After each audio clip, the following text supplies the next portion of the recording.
Hi, I'm Taha Hussain, and I will be bringing up one of the most basic yet most important questions we have.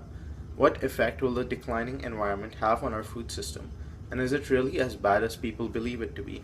This environmental change that I'm going to be talking about is mainly focused on the effects of CO2.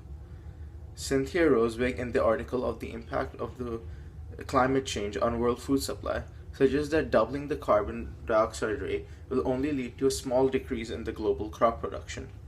But developing countries are more likely to take the brunt of this problem, mainly due to the overwhelming difference in the agricultural practices in these regions.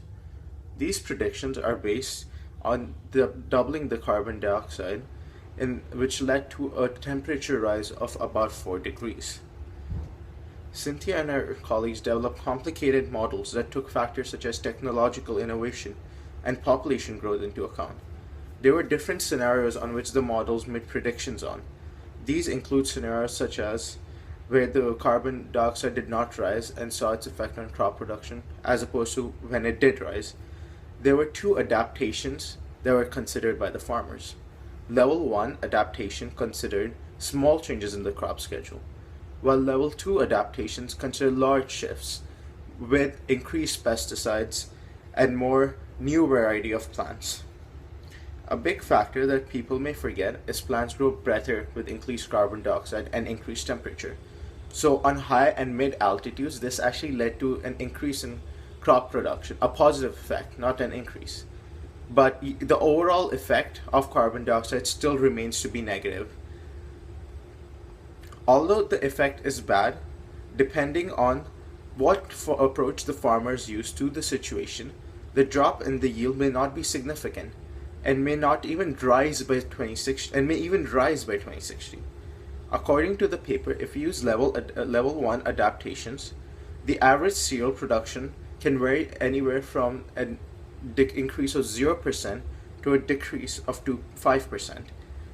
Instead, if you use level 2 adaptations, the cereal productions could be anywhere from a decrease of 2.5% to an increase of 1%.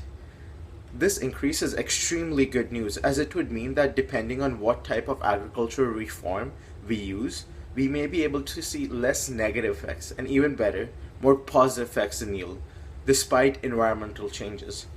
It is true that possible increases in yield will not be as great as in the case where we had no increases in CO2. But realistically speaking, with increasing population, it is imperative that we be able to at least maintain our current production. These conclusions in the paper are based on the fact that we are making no improvements to our lifestyle that decrease CO2, that it stays constant.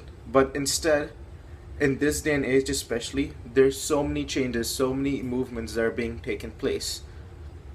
It is also known that we already have enough food in this world, but it is not getting to the right people.